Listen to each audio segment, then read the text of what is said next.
As you can see, it's a great day to have a dehumidifier in the home. This has been a bad summer for dehumidifiers in our home. We've lost 2.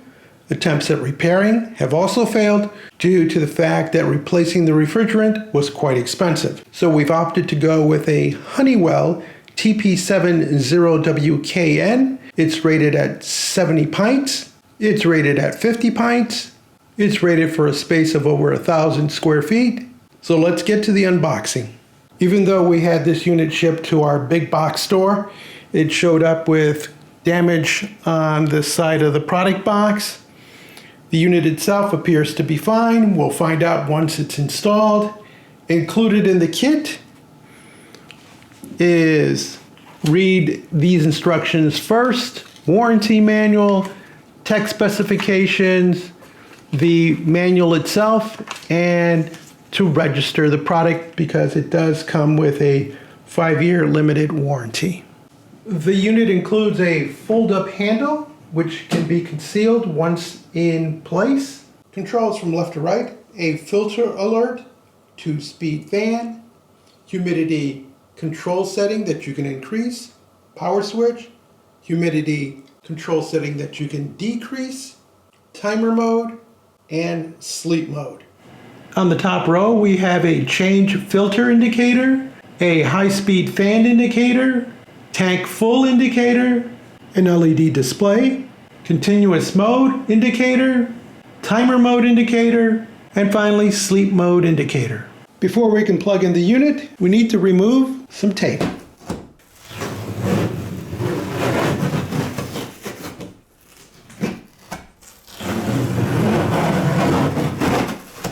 Then we open up the water tank by pulling forward, and there should be a shield, and we lift that shield up a bit. There's a power cord that needs to come out.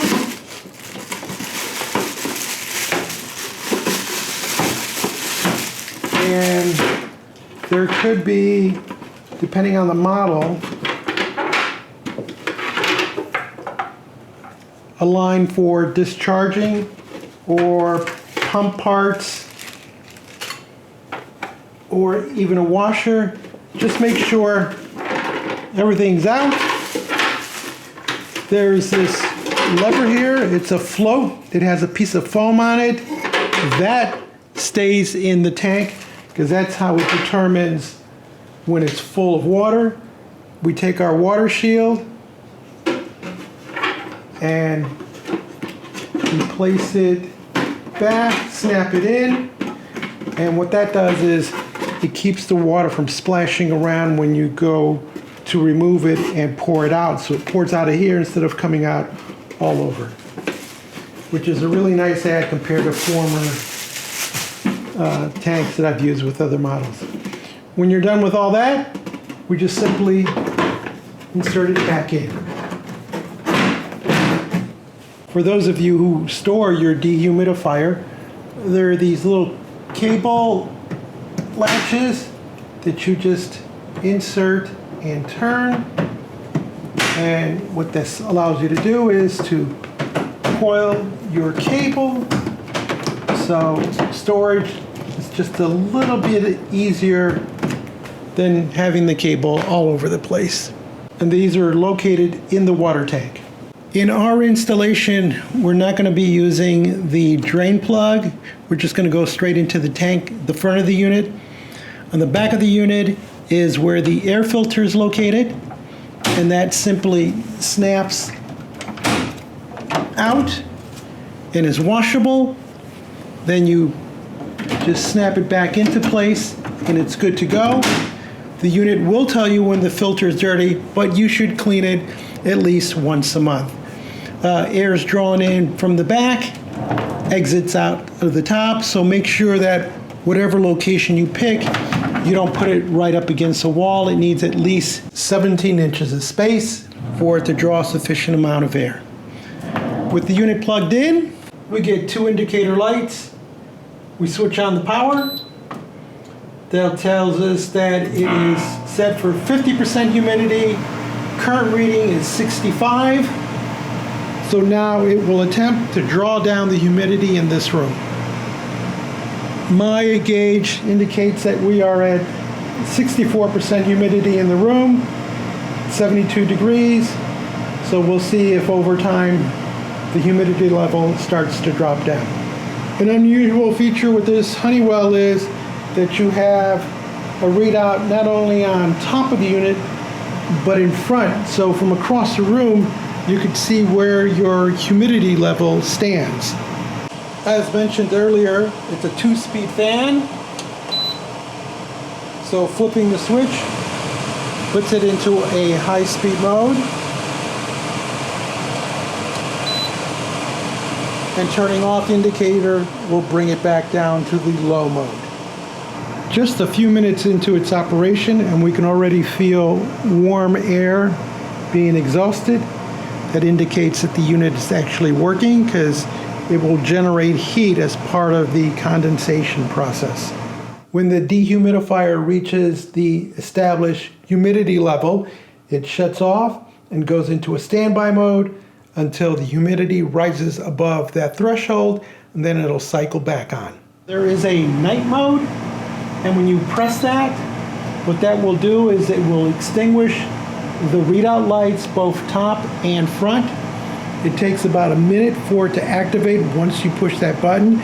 That gives you enough time to make any changes to fan speed and humidity settings. And there you see that the top light goes out and the front one dims, as do the function lights on top. That could be an advantage for those of you who are light sleepers and don't like annoying lights in a room. To reverse the process, simply press the light and immediately the LEDs come up to full brightness.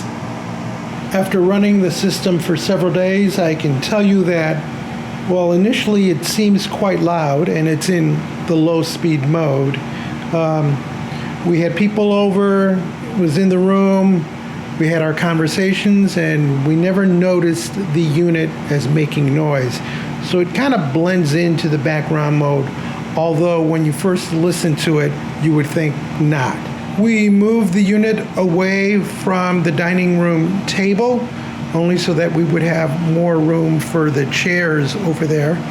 And this actually brings the unit closer to the bedroom. We could barely hear this running at night. We empty it out about 3 times a day. It's very humid right now in our part of the country. And if we look at this indicator, we can see that we are at 44% humidity, which is close to what the unit indicates.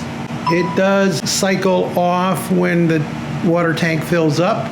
It'll beep like 3 times and then just shuts down until you empty it. If you're thinking about drinking this, don't. It looks very clear, but it of course has bacteria in it because we're just circulating air through it here and condensing it out. So don't drink it. Don't boil it and think you can drink it because it's not even safe for that. Best thing you can do is either pour it down the drain or water your plants with it, but don't try consuming this. The unit does consume 5 to 7 amps, so you don't want to plug this into a circuit that already has like a toaster oven on it or an iron or any other high amperage appliances. Vacuum cleaner would be another example. So you want to isolate this so it's on its own circuit. And maybe with just light things like we have a table lamp that's plugged into this same circuit, and that's perfectly fine.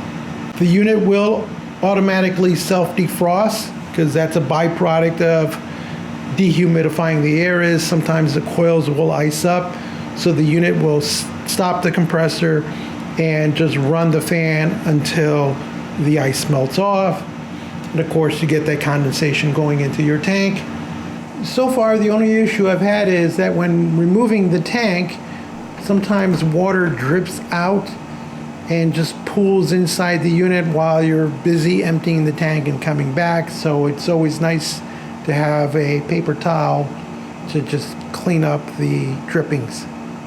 2 functions to be aware of are the continuous mode, which is activated by holding down the minus key until you see CO in the display.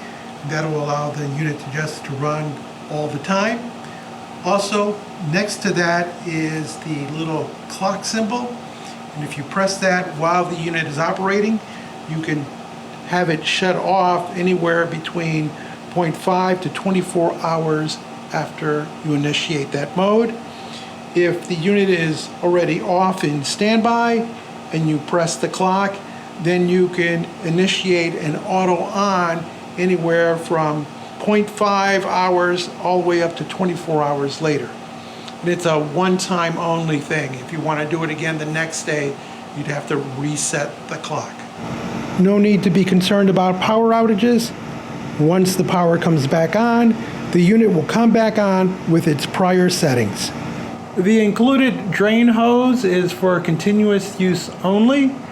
You attach this end to the back of the unit, and then condensation will just travel down and drip out into a nearby drain. This does not pump. For that, you'd have to buy a different model that has pump capability. This will only just continually drip out of the unit through this hose. Besides emptying the water tank, the only other required maintenance is cleaning the filter, and it can be vacuumed or washed with soap and water. Make sure to thoroughly dry it before reattaching. The water tank includes a window for viewing the amount of condensation in the unit, but without an external light, it's hard to make out where the water level actually is in the window. As expensive as these units are, they'll last you anywhere from 2 to about 5 years, at which point either the capacitor goes out or the refrigerant has leaked out. If it's the refrigerant, that's a much harder fix because the tools and the refrigerant are just very expensive. If it's a capacitor, that's something that can be fixed yourself. There are plenty of videos on YouTube showing people how to do that. The unit does include a 5-year limited warranty, first year parts and labor, 5 years on all parts of the sealed system. That's the compressor, evaporator, condenser. So it's worth filling out the warranty card so you have some protection. In addition to the comfort level that a dehumidifier can bring to hot, humid summers, you'll also experience less mold and mildew and a decrease in insects as they tend to avoid dry air environments. If you found this video interesting or useful, give us a thumbs up, leave us a comment, join the subscription team, and as always, thank you ever so much for watching.